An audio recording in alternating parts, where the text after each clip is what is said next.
Assalamualaikum warahmatullahi wabarakatuh. Bismillahirrahmanirrahim.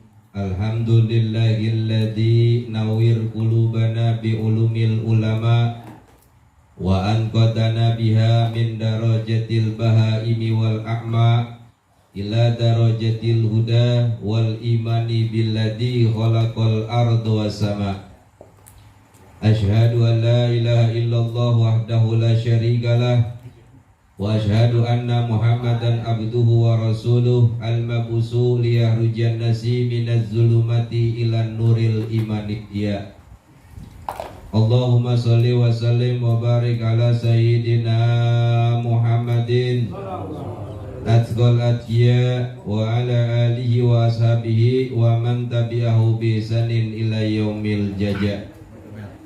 Amma ba'du, subhanaka la ilma lana illa ma 'allamtana innaka antal alimul hakim. La haula wa la quwwata illa billahil aliyyil azim. Qala rabbi ishrah li sadri wa yassir li amri wahlul 'uqdatam min lisani yafqahu qawli. Talaban ridha ilahi ta'ala fi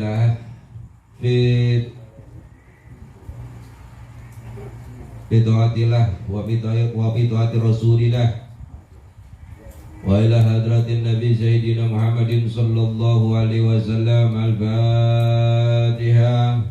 A'udzu billahi minasy syaithanir rajim. Bismillahirrahmanirrahim. Alhamdulillahi rabbil alamin, arrahmanir rahim, maliki yaumiddin. Iyyaka na'budu wa iyyaka nasta'in. Ihdinas siratal mustaqim, siratal ladzina an'amta 'alaihim ghairil maghdubi 'alaihim waladdallin.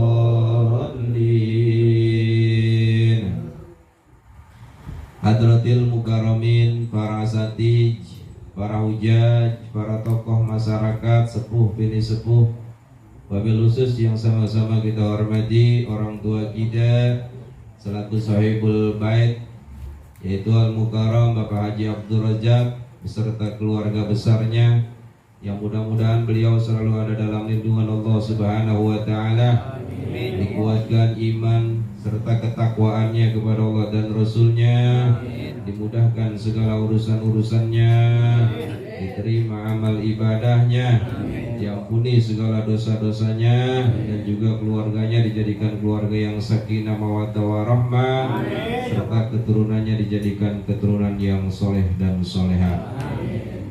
Dan juga yang sama-sama kita hormati sahibul majlis atau para sahibul majlis, yang mudah-mudahan para sahibul majlis di dalam mensiarkan agama di wilayah RT 03 dan juga 02 ini mudah-mudahan selalu mendapatkan kemudahan dan selalu mendapatkan ridho serta cucuran rahmat dari Allah Subhanahu wa taala.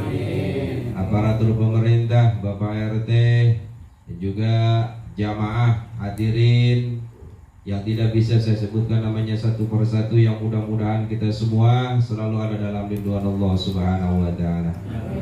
Alhamdulillah, puji dan syukur marilah sama-sama kita panjatkan kehadirat Allah Subhanahu wa taala atas segala nikmat dan karunia yang Allah berikan kepada kita sekalian, sehingga malam hari ini kita masih dapat melaksanakan kewajiban kita, yaitu melaksanakan thalabul ilmi.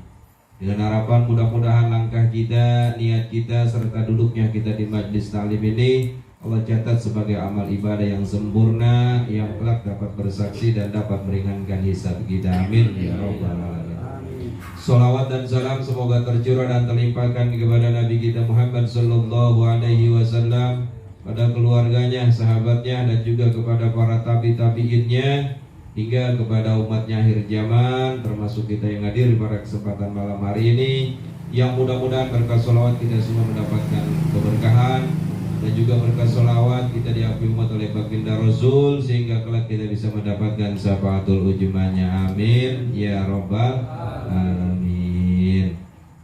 Hadirin jamaah talim yang dimuliakan Allah Subhanahu wa taala,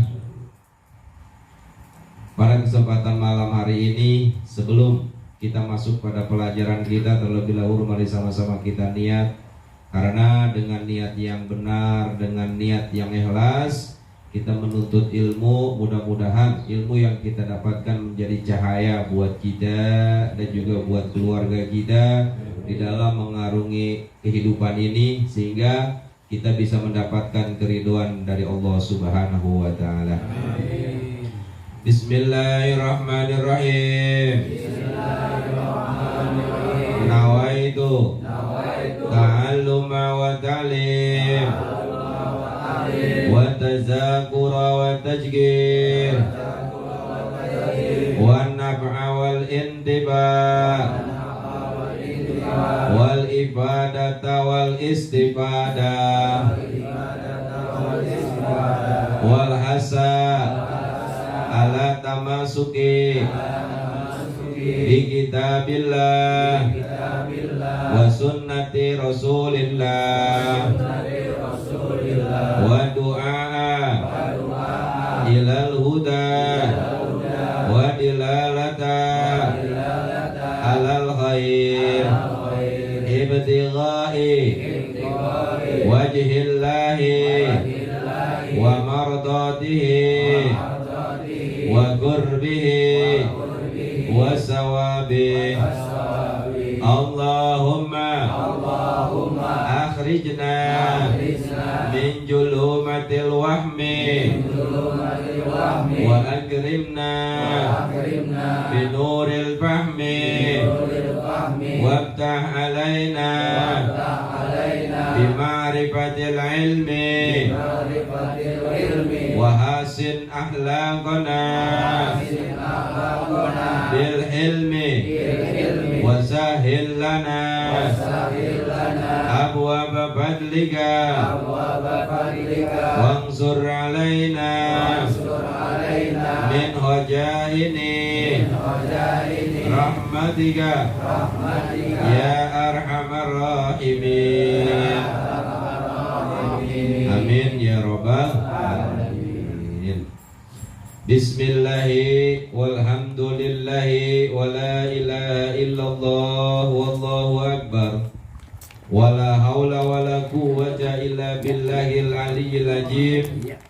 Adada kulli harbin kataba wa yuktabu abadal abidin wa dahara dahirin. Qala al-mu'allif rahimakumullah wa nafa'ana bi ulumihim fi darain. Hadirin jamaah talim yang dimuliakan Allah Subhanahu wa taala. Ini kita masih membahas tentang kunci kesuksesan hidup, ya. Kemarin kita telah membahas bahwa kunci kesuksesan hidup daripada Nabi Allah Ibrahim alaihi salam, sehingga Nabi Ibrahim itu menjadi nabi pilihan, ya. Kenapa Nabi Allah Ibrahim itu menjadi nabi pilihan? Karena Nabi Ibrahim itu mengamalkan 3 cara atau 3 jalan. Nah, begitupun kita apabila ingin sukses dalam hidup, menjadi manusia yang dipilih oleh Allah Subhanahu wa taala, artinya manusia yang akan mendapatkan ridho daripada Allah Subhanahu wa taala, maka kita harus mengikuti apa yang memang telah dijalani oleh Nabi Allah Ibrahim alaihi salam, ya. Yang pertama, apabila kita ingin menjadi manusia pilihan yang akan mendapatkan ridho daripada Allah Subhanahu wa taala, kita harus mengutamakan perintah Allah, ya. Nah, perintah Allah ini masuk kategori takwa, ya, itu takwa. Apa itu takwa? Takwa artinya menjalankan apa yang diperintahkan oleh Allah. Jadi kalau kita ingin sukses, perbaiki ibadah kita kepada Allah, ya. baik itu ibadah yang rutin maupun ibadah-ibadah yang lainnya, seperti berbuat baik, berkata jujur, tidak sombong dan lain sebagainya. Ya, itu termasuk ibadah. Yang kedua, apabila kita ingin sukses dalam hidup, mendapatkan ridho daripada Allah Subhanahu wa taala, Nabi Allah Ibrahim itu tidak pernah mengeluh dengan apa yang dibebankan kepadanya dari Allah Subhanahu wa taala. Ya, apapun perintah, apapun beban yang diberikan oleh Allah, ini diterima dengan sukarela dan juga diterima dengan penuh kesyukuran kepada Allah. Baik itu beban, kebaikan, keburukan, sakit, bala dan lain sebagainya, semua diterima dengan syukur, ya. Jadi apabila diberikan beban kebaikan, maka Nabi Allah Ibrahim itu bersyukur. Nah, kita pun harus seperti itu. Apabila diberikan kebaikan, ya, walaupun kita tidak dititipkan harta oleh Allah Subhanahu wa taala yang banyak, ya, tapi kita umpamanya diberikan keluarga yang sejahtera, anak tentram, ya, keluarga tentram, istri nurut sama kita, anak kita rajin ibadahnya, belajarnya benar, ya.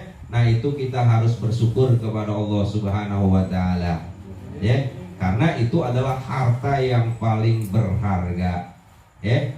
Iya, karena banyak Pak orang yang dititipkan harta banyak tapi keluarganya acak adul. Kadang-kadang istri kemana, suami kemana, anak juga kemana. Banyak yang seperti itu, ya.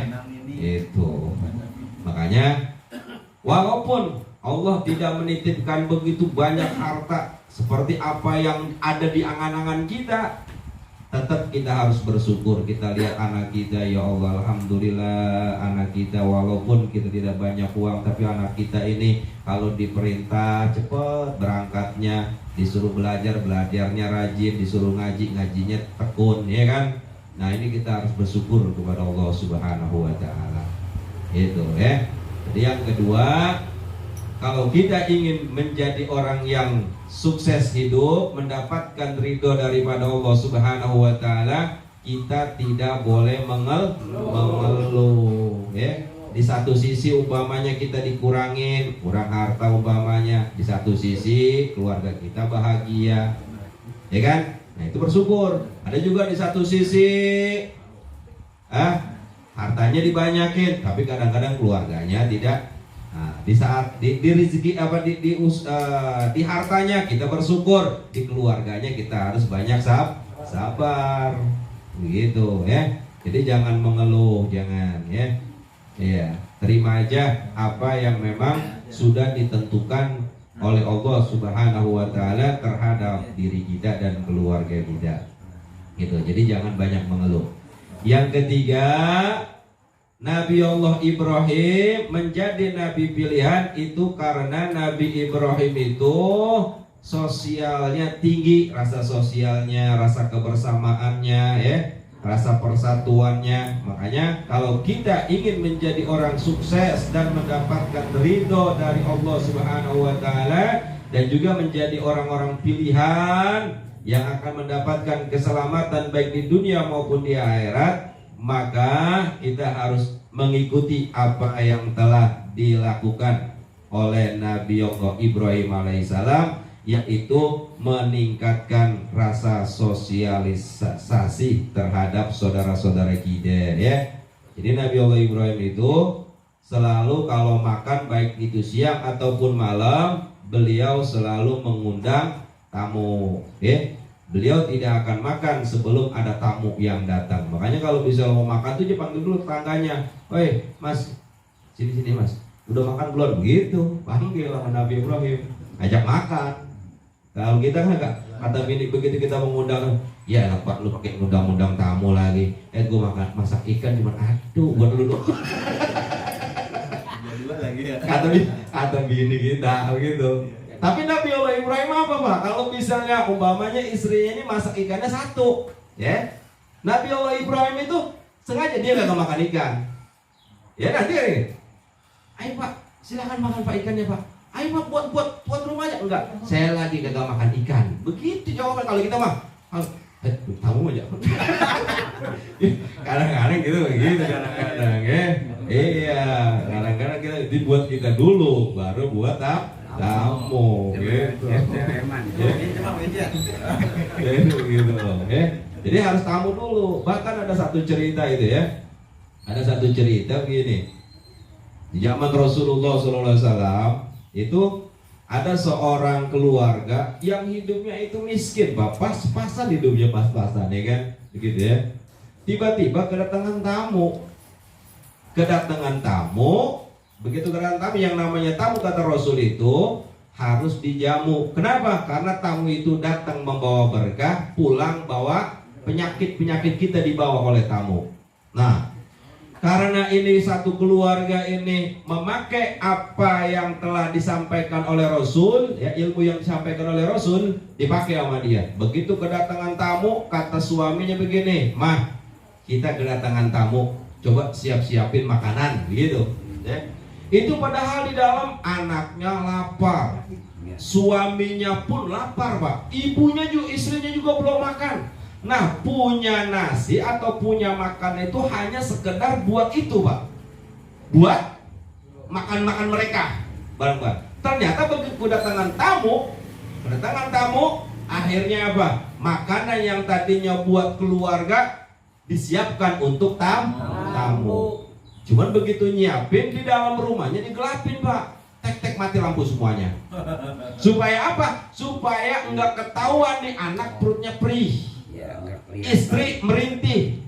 Kalau kita kan kagak, buat kita dulu, ntar tamu belakangan. Ada buat tamu, kagak ada ya tamunya nganggur. Itu kita. Begitu. Makanya apa? Penyakit masih ada dalam diri kita, penyakit di keluarga kita masih ada. Kenapa? Karena kita masih mementingkan diri kita. Begitu. Jadi kalau misalnya kita pengen penyakit dibawa oleh tamu, orang-orang yang datang ke rumah kita, pentingkan tamu, begitu, ya. Nah pas begitu disuruh makan, ayo Pak silakan makan tuan, silakan makan, begitu kata suaminya nih. Terus si tamunya ini bilang, ayo Pak sekalian, oh saya tadi udah makan di dalam. Padahal itu perutnya Pak perih melintir, karena belum makan, begitu, ya. Anak-anaknya pun begitu anaknya bilang, aduh mah, udah tenang aja ya. Iya, diam. Kalau air mah ada, ntar mama masakin air ya. Begitu. Minum doang Pak, minum lagi. Coba bayangin, ya. Nah inilah yang seperti ini, yang tamu membawa berkah, pulang bawa penyakit yang ada di dalam rumah kita, ya. Itu seperti itu. Nah itu yang harus kita pelajarin, ya. Kalau kita pengen hidup sukses. Artinya sukses itu bukan sukses kita punya jabatan dan lain sebagainya, tapi kita sukses itu sukses di mata Allah atau di hadapan Allah, yaitu kita bisa mendapatkan ridhonya Allah. Itu, ya. Nah kita lanjut nih. Bismillahirrahmanirrahim. Salah satu asya'a tapraqul ghasoso zikrullahi ta'ala wa liqa'u awliyaihi wa kalamul hukama'i. Kunci sukses hidup di alam dunia yang akan mendapatkan ridho daripada Allah Subhanahu wa ta'ala, para ahli hukama menasihati kepada kita semua, yaitu ada 3 katanya. Jadi salah satu ada 3 hal. Tamrohul gososo yang dapat menghilangkan kesusahan, Pak. Yang dapat menghilangkan kesusahan. Jadi kalau misalnya kita lagi susah, kita lagi mumet, kita lagi banyak pikiran dan lain sebagainya, maka kita harus mengerjakan yang 3. Apa itu yang tiga? Yang pertama zikrullahi ta'ala. Yang pertama yaitu mengingat Allah dimanapun dan dengan cara apapun. Kita lagi pusing nih Pak umpamanya nih, ya Allah besok anak bayaran, ya Allah besok ini ada ini, urusan ini, urusan ini. Sementara gaji 1 bulan seminggu udah habis. Seminggu satu. Nyindir nih kan? Ah, Nyindir. bukan nyindir, emang begitu adanya. Ya, emang begini adanya ini cerita. Ya. Jadi apa? Banyak ingat Allah, banyak zikir kepada Allah, ya kan? Biasanya Pak orang kalau lagi punya masalah, orang lagi susah, itu biasanya malam itu susah untuk memejamkan mata. Biasanya, ya, biasanya. Kenapa? Karena banyak pikiran, ngelihat anak, ya kan?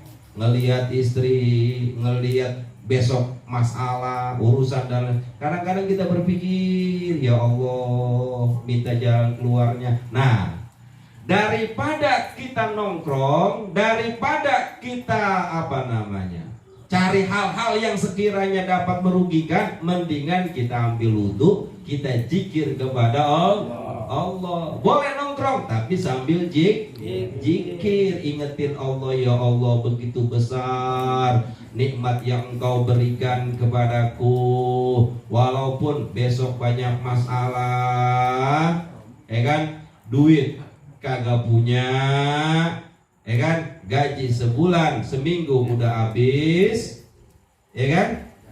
Nah, ingetin, tetapi ini tangan saya masih bisa memegang, mata saya masih bisa melihat, lisan saya masih bisa berbicara, telinga saya masih bisa mendengar, badan saya masih sehat, masih bisa makan ini dan lain sebagainya. Ternyata nikmatmu begitu besar ya Allah. Nah, dengan banyak mengingat Allah, ujung-ujungnya Allah berikan tuh ketenangan dalam hati kita. Adem hati kalau ingat Allah. Begitu. Coba kalau bisa kita bawa marah-marah dan lain sebagainya, kita pikirin aja Pak, masalah kita nggak bakalan selesai kalau kita pikirin.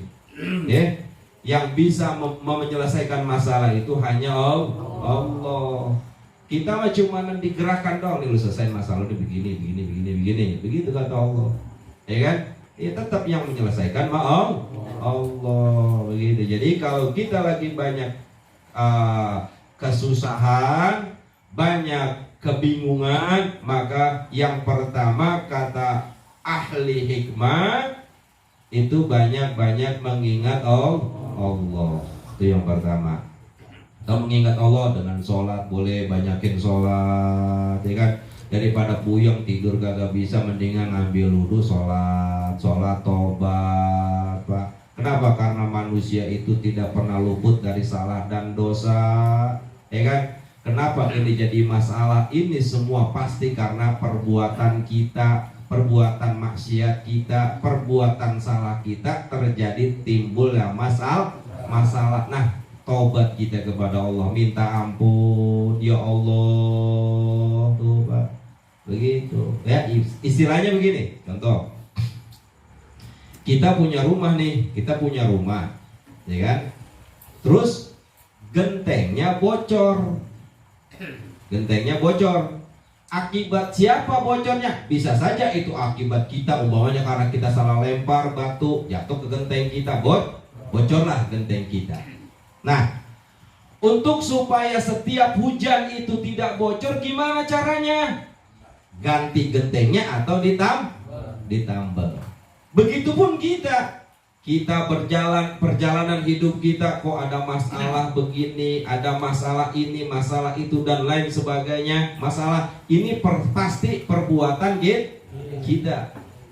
Nah, supaya nanti tidak begitu lagi terulang kembali itu masalah, tobat kita kepada Allah, ya kan? Kita tobat atau kita tambal tuh gentengnya, ya, supaya nanti begitu hujan kagak bocor. Nah, supaya nanti kalau kita perjalanan hidup kita, supaya nanti perjalanan hidup kita di saat kita punya masalah kita udah kagak bingung lagi. Kenapa? Orang kita udah tobat kok ke Allah. Ya kan? Nah, setelah kita tobat, perbanyak takwa kita, ibadah kita benerin, ya, sholat kita benerin, sosial kita dirapihkan, dibaguskan pergaulan kita dan lain sebagainya. Lisan kita dijaga, pandangan mata kita dijaga, pendengaran kita dijaga. Inilah kategori takwa. Karena ayatnya jelas, wa may yattaqillaha yaj'al lahu mahrajan wa yarzuqhu min haitsu la yahtasib. Ya. Wa may yattaqillah, dan barang siapa yang bertakwa kepada Allah, yaj'al lahu mahrajan, maka akan dijadikan atau diberikan pintu keluar, ya, pintu keluar dari setiap permasalahan. Kita punya masalah karena kita takwa kepada Allah, kita jauhin larangan Allah, maka akan dibuka pintu jalan keluarnya, ya. Allah yang nunjukin, nih kamu begini. Itu hati yang main, udah pengen begini, ternyata selesai masalahnya. Gitu ya, itu takwa namanya. Itu ya. Jangan ini mah kayak apa? Kita kadang-kadang sombong kita. Kalau kata almarhum Jadudin MZ, ya, kita sombong nih, ya kan? Waduh, saya ini lagi diuji oleh Allah. Masalah bertubi-tubi ini. Kena ini begini. Wah. Padahal ibadah kagak apa kagak. Kenal kagak sama Allah, ya kan? Ngaji kagak, sholat kagak, ibadah kagak kepada Allah, tapi dibilang begitu kena musibah dan lain sebagainya dibilang kena lagi diuji oleh Allah. Lah bagaimana mau diujinya? Orang sekolah kagak, apa kagak, masa ujian? Naik kemana naiknya? Iya, lah sekolah kagak, ngapa-ngapain kagak, dibilang ujian. Siapa yang nguji? Lah sekolah kagak bagaimana gurunya? Iya kan? Iya, ini kita kadang-kadang sombong gitu ya kan? Sombong kita ibadah kagak, ngaji kagak, kenal ama ulama kagak, kenal sama Habib kagak. Begitu kena masalah dibilang lagi diuji oleh Allah. Iya kan? Lah bagaimana mau ujiannya, orang sekolah kagak. Itu mana namanya berarti teguran atau aja, ya. Itu. Jadi yang pertama yang dapat menghilangkan kesusahan di dalam perjalanan hidup kita, yang pertama kata ahli hikmah, yaitu dengan banyak berzikir atau mengingat Allah, ya. Baik itu zikir secara kolbu, baik itu zikir secara lisan, baik itu secara lisan, kolbu, dan juga gerakan, yaitu sholat, ya. Karena sholat itu termasuk daripada zikir. Ayatnya jelas, aqimis sholat li zikri, dirikan sholat untuk mengingat Allah, tuh ya. Jadi dengan banyak kita mengerjakan sholat, maka kita akan semakin banyak mengingat Allah. Itu yang pertama, ya. Yang kedua kata ahli hikmah, apabila kita lagi susah, supaya kesusahan itu dapat hilang, waliqa'u auliyaihi, yaitu bertemu dengan wali-walinya Allah, atau ulama, atau orang-orang soleh. Makanya kalau misalnya kita lagi banyak masalah, silaturahim kita, silaturahim ke rumah kiai, silaturahim ke rumah ulama, begitu Pak. Jangan dipendam aja, dipendam nggak selesai. Nanti kalau misalnya kita udah silaturahim, nah dikasih itu, jangan dikasih nasihat dan lain sebagainya. Oh, ini kamu punya masalah ini, mungkin karena ini kali, coba dah kamu benerin ini, kamu banyak tobat, kamu banyak ini, insya Allah nanti selesai. Begitu, ya. Itu. Jadi banyak-banyak silaturahim ke tempat orang-orang soleh. Ya mungkin kalau aulia-aulia Allah mah kita nggak kenal aulianya ya, siapa-siapanya. Datang dah sama orang-orang soleh yang sekira menurut kita ini dapat memberikan masukan-masukan sehingga hati kita tenang. Begitu ya. Itu yang kedua. Ya. Itu. Sekarang yang ketiga. Yang ketiga, apabila hidup kita ini lagi sulit, lagi susah, lagi pusing, lagi segala macam banyak urusan dan lain sebagainya, supaya kesusahan itu dan kepusingan itu cepat selesainya, kata ahli hikmah, wa kalamul hukama, yaitu senang mendengarkan, ya, yang dapat menyegarkan, itu nasihat para hukama, karena ucapan mereka dapat menyegarkan penghidupan kita di dunia dan di akhirat ya. Jadi sering-sering kita mendengarkan ceramah ya, ceramah kalau misalnya kita lagi pusing nih, sekarang mah gampang ya, media elektronik itu sudah canggih sekarang, lagi pusing-pusing buka handphone, jangan nonton film. Jangan ya, buka YouTube atau buka Google, cari ceramah yang dapat mengingatkan kita kepada Allah. Tuh ceramah-ceramah kita buka, kadang-kadang kita kan begitu buka lagi buyong-buyong main PS. Ucak-ucuk. Begitu pulsanya habis dia bingung lagi, tambah beban kalau begitu mah. Ya, puyeng lagi ujung-ujungnya. Ngapa orang mau beli tahun emang lagi susah kalau punya duit, ya kan? Begitu buka handphone, bukan dengerin ceramah, main PS, pulsanya habis, marah-marah, handphone dibanting, rugi kagak? 2 kali rugi kalau begitu. Pindah ke masjid. Pindah ke masjid ya? Iya, pindah ke masjid, ada wifi ya. Iya. Nah itu ya. Jadi banyak mendengarkan hukama ya, ucapan-ucapan ulama atau ucapan-ucapan orang-orang soleh yang dapat menenangkan hati kita. Tuh dengerin ya, kalau misalnya pengen supaya tawa-tawa, dengerin itu Al-Mukarram Ustadz Tile ya, paling ngakak-ngakak dikit gitu. Iya kan, daripada stres gitu bikin urusan. dengerin gitu. Itu ya Nah ambillah tuh yang baiknya, yang sekiranya menyentuh, ambil. Yang sekiranya bisa kita amalkan, ambil. Yang sekiranya tidak, singkirkan, buang, jangan dipakai. Terus bosan belum juga kesentuh nih, cari lagi. Oh siapa nih umpamanya, ya kan? Buya Araji Hasim umpamanya kita dengerin, ya kan? Yang beliau itu mau menceritakan atau mengajarkan tentang ahli-ahli tasawuf ya, yang dapat menenangkan, yang larinya pelajaran itu ke dalam kolbun kita, kolbu hati kita, ya kan? Ya mudah-mudahan dengar itu Allah berikan nur kepada hati kita sehingga kehidupan kita tenang gitu. Atau umpamanya kita pengen supaya gimana caranya supaya untuk melancarkan usaha, supaya gampang rezeki dan lain sebagainya, dengerin Kiai Haji Abdul Ghafur yang ada di Jawa itu ya, itu yang punya pesantren Sunan Derajat. Itu beliau tuh kalau bisa ngaji mengajarkan tentang amalan-amalan, ya kan? Misalnya kalau misalnya kita pengen berhasil ini, amalin Yasin sekian. Terus pengen ini, amalin Al-Fatihahnya atau Bismillahnya. Harusnya begitu kita udah dengar, pakai, jangan cuma didengerin doang. Kan kadang-kadang kita begitu, denger YouTube, ulama ngomong begini, kiai ngomong begini, cuma denger doang aja udah. Besok mah lupa lagi aja udah. Ya jangankan Yasin, Fatihah, Bismillah yang dekat, yang pendek aja enggak, ya kan? Lupa aja lagi.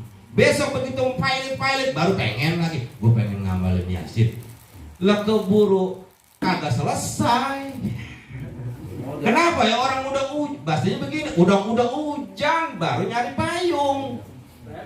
Ya lepek duluan. Harusnya begitu kita punya masalah, kita dengar nasihat ulama, nasihat para kiai, para guru, mengasih jajanin ini, ngamalin ini, pakai, jalanin dulu. Supaya apa? Nanti begitu hujan lagi, payungnya udah ada. Begitu. Ini makanya kita kadang-kadang dengerin aja, pakai kagak. Giliran begitu udah hujan lagi, bingung lagi nyari payung. Inilah kita nih, salahnya kita, ya. Iya, salahnya kita nih begitu. Begitu ada masalah baru ribet, nanya ono, nanya ini, aduh, kita bilang, ya, lah dari dulu ngapain? Ya kan? Itu banyak sekarang mah, ya kan? Kenapa? Karena sekarang teknologinya canggih, ya, teknologinya canggih. Gampang aja, umpamanya begini. Kiainya adanya di Jawa, ya kan, umpamanya. Kan kadang-kadang di situ ada WA-nya, ada nomor-nomor WA-nya, ya kan? Ada nomor apa namanya? Nomor teleponnya ada. Ya, nanti kita bilang, Pak Kiai, tadi saya mendengarkan ceramah Pak Kiai. Saya pengen mengamalkan amalan yang telah disampaikan oleh Pak Kiai. Bolehkah saya mengamalkannya? Kalau boleh saya ijazah nih. Cuman saya minta maaf, pada saat ini saya belum bisa berkunjung atau bersilaturahim ke rumah Kiai. Jadi saya ijazahnya melalui ini aja, Kiai. Minta ridho dan ikhlasnya Kiai. Tak, jauh kobil tuh, terima, kerjain, beres. Begitu. Sekarang zaman canggih. Lah kalau zaman dulu benar, kudu datang ke rumah Kiai. Kiai, maaf Kiai, saya minta amalan ini begini, saya lagi punya masalah begini. Gimana caranya supaya tenang? Gimana supaya urusan saya selesai? Kan begitu. Itu dulu datang ke rumah Kiai, ya kan? Nah, sekarang orang udah canggih, ya kan? Umpamanya kita pengen sodako sama Kiai, lah gampang. Kiai minta nomor rekeningnya, saya transfer, ces, nyampe.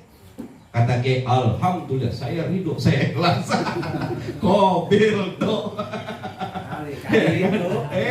Begitu. Gampang sekarang mah. Apa sih yang susah? Yang susah itu kita yang bikin. Kita yang bikin susah. Begitu. Apalagi sekarang lu banyak sekarang Bapak Balatak, sekarang orang-orang soleh, orang-orang alim sekarang banyak. Yang bikin susah kita. Kenapa? Karena kita malas bersilaturahim, ya.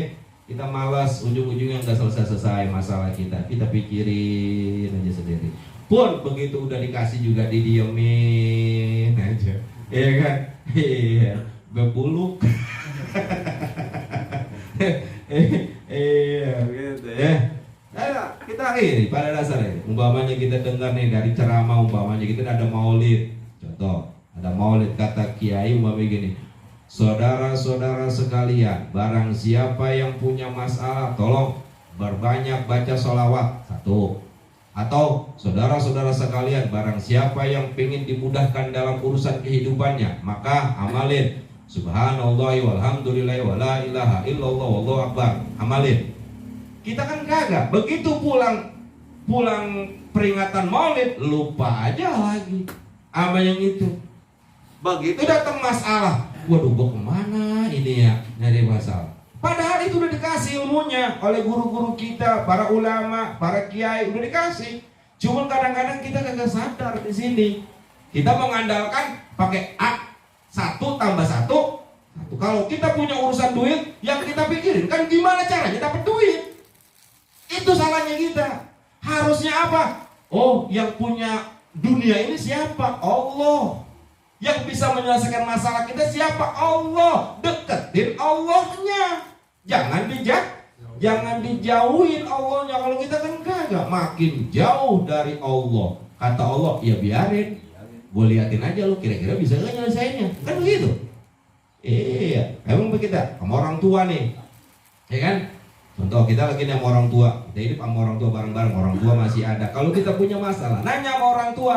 Begitu kita ini, kita sombong. Wah, agak orang tua gue mau kolot, orang tua gue mau tukang tani, orang tua gue mau tukang ojek doang. Kalau diajak masalah, diajak urusan, diajak musyawarah, orang tua gue bisa ngomel doang. Mama, gue malas ngajak orang tua gue. Begitu. Nah, begitu kita punya masalah nih, kita kagak ngajak. Kita tidak musyawarah dengan orang tua kita. Akhirnya apa? Kata orang tua kita, begitu terjadi kejemur, umpamanya blaksak, kata orang tua, gue bilang juga apa dong, biar gue tukang tani, biar gua tukang ojek, kalau makan garam mah duluan gua. Kali kalau bisa ilmu-ilmu canggih mah gua agak ngerti. Lah kalau bisa ilmu kehidupan mah ya dikit-dikit gua paham. Kata orang tua kan begitu. Nah kan yang kita perlukan bukan ilmu dari orang tua kita, tapi apa? Doanya orang tua kita, itu yang mujarab. Begitu. Minta doanya, Pak. Saya mah tidak minta apa-apa dari Bapak. Saya tidak minta diselesaikan masalah oleh Bapak. Kenapa? Karena yang bisa menyelesaikan masalah saya itu hanya Allah. Saya cuma minta doanya sama ridhonya dari Bapak dan Ibu. Begitu, nak, bener nak. Bapak mah kagak bisa bantu apa-apa. Bapak nggak bisa nggak bisa nolong apa-apa. Tapi Bapak mah bisa bantuin doang. Kata emak bleber, air matanya tong. Emang gua nggak bisa ngalu apa-apa tong. Gua kagak punya duit, gitu. Lo bapak lo nggak ngapain, cuma gua doain tong biar cepat selesai urusan lo. Selesai Pak, Allah dengar langsung. Allah yang mendengar karena ridhonya orang tua, selesai urusan kita. Begitu, kan ayatnya jelas. Ridallah biridol walidain, suhtullah bisuhtil walidain. Begitu. Kenapa kita punya masalah? Mungkin orang tua kita belum ridho dengan perjalanan hidup kita, ya kan? Makanya kalau kita punya masalah-masalah, orang tua dulu datengin. Kalau datang sama orang tua jangan lenggang-lenggang, benar. Lihat orang tua kita ngerokoknya apa nih? Samsu, bawain. Ya aja ya. Begitu. Lah paham dikit, biar apa? Lah orang tua kan demenan dikit, ngedoa juga. Ya dikit bener dong, gua. Begitu. Samsu pulangnya minta ayam. Iya, bawa satu sebungkus pulang minta ayam, kata bapaknya gini. Nggak apa-apa dong berhidup tuh. Cuman ya lu gila juga. Gitu. Iya, tapi orang tua mah kagak ada ruginya, Pak. Ya, orang tua mah tidak ada pernah merasa rugi untuk anaknya, ya kan? Bahkan orang tua itu ya kita udah ngerasain semuanya, kepala jadi kaki, kaki jadi kepala untuk belain anak. Tapi jangan dilupakan itu jasa daripada orang tua kita. Hati kita ibadah, Pak, sampai apa namanya? Sampai jendong lah, sampai hitam itu jidat sujud kepada Allah, dengkul sampai kapalan, kaki diri sampai gede umpamanya sampai bengkak. Tapi kalau sama orang tua kita masih bermusuhan, jangan harap ibadah kita diterima Allah. Gitu ya. Ingat, orang tua itu biar jelek orang tua kita, ya kan?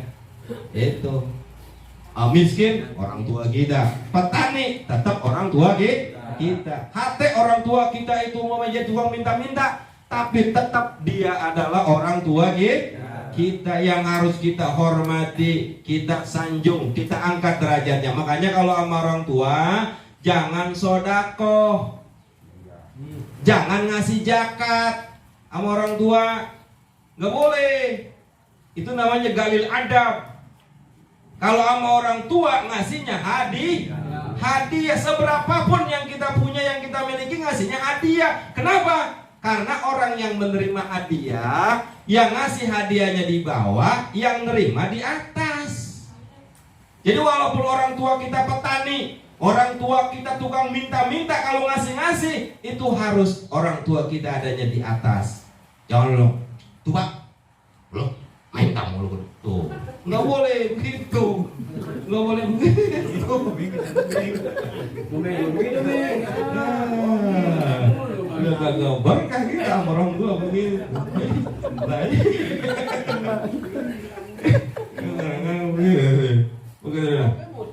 Begitu kita umpamanya kan kita kehidupan nyata aja nih ya kan, umpamanya bapak kita kagak mau ngapain ya kan, begitu kita punya rokok gitu, di sama bapak kita habis rokok kita, buset bapak rokok gua mana rokoknya, Mbak gua yang ngisi tadi bangsat dulu.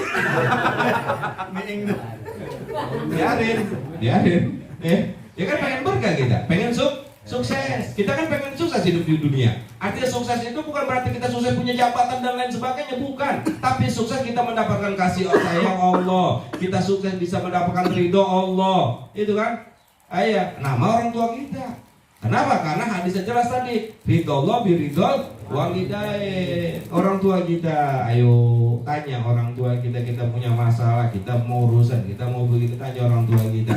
Kalaupun umpamanya anggapan kita orang tua kita ini nggak bakalan bisa mengasih masukan ke buat kita, tapi tetap saya minta doanya Pak, supaya urusan saya beres. Bapak mah doain aja udah. Kalau bisa lah beres, insya Allah ya. Kalau bisa lah rokok Samsu mah sebatang 2 batang, insya Allah beli. Cuma kalau datang lokan sebatang sama 2 batang gila.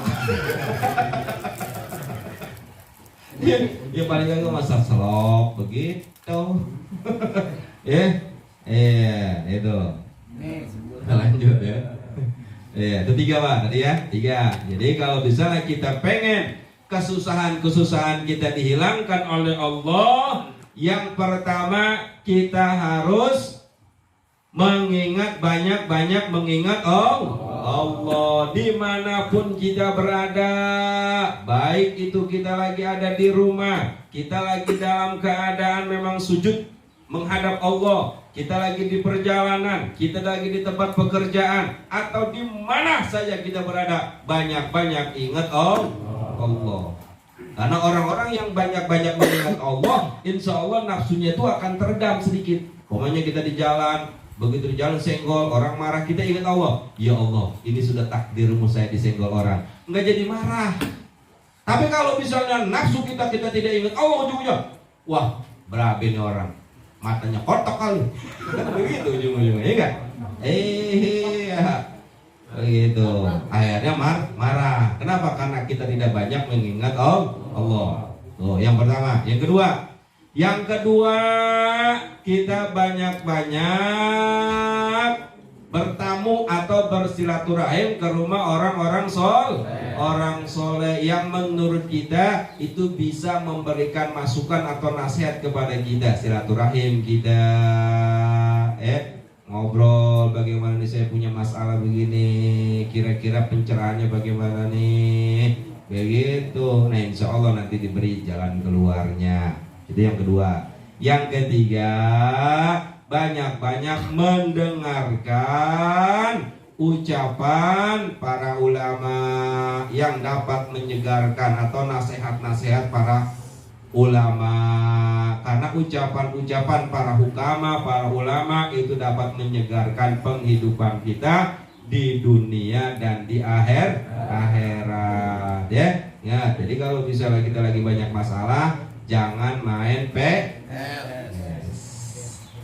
tapi banyak buka-buka tentang ceramah atau nasihat-nasihat ulama itu ya. Nah, Bapak-bapak, saya rasa cukup pengajiannya ya. Itu 3 saja. Kalau kita pengen masalah kita cepat selesai, atau kesusahan-kesusahan kita cepat dihilangkan oleh Allah, itu 3 tadi ya. Pakai dengar, besok pakai ya. Itu perbaikin ibadah kita kepada Allah ya. Mungkin ibadah sholat kita kurang ya. Kurang apa? Kurang tepat waktunya ya kan? Iya, begitu, perbaiki. Atau mungkin gerakannya kurang, bacaannya kurang, khusyuknya kurang, dan lain sebagainya. Insya Allah akan cepat hilang kesusahan dan kebingungan kita. Saya rasa cukup. Mungkin sampai sini ada yang kurang jelas? Ada yang kurang jelas atau yang mau tanya? Silakan. Kalau nggak ada yang tanya, udah jelas semuanya, berarti kita tutup ya. Paham ya? Paham. Alhamdulillah ya. Jadi kalau udah paham, besok kalau punya masalah datang ke rumah orang tua, minta doa. Ya. Gitu. Saya rasa cukup. Sebelum tutup, mari sama-sama kita bertauhid kepada Allah Subhanahu wa taala. Mudah-mudahan dengan bertauhid Allah jadikan ilmu yang pada malam hari ini kita dapatkan, dijadikan ilmu yang bermanfaat buat diri kita, bermanfaat buat keluarga kita, bermanfaat buat lingkungan kita. Di saat kita punya masalah, ilmu ini bisa kita pergunakan.